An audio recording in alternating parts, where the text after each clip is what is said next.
আজ খুশির ঈদ। ঈদের আনন্দ শুধু মানুষের জন্যই নয়, বরং হয়ে উঠুক সকল প্রাণীর। নতুন টুপি পরা বিড়াল আর রঙিন মালায় সাজা গরু ছাগল, সবার মাঝেই আজ আনন্দের ছোঁয়া।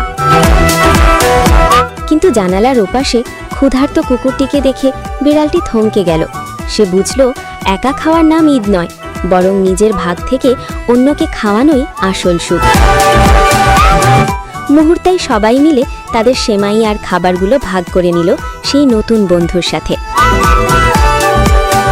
ত্যাগের মহিমায় অন্যকে হাসানোর মাঝেই লুকিয়ে থাকে ঈদের প্রকৃত সার্থকতা।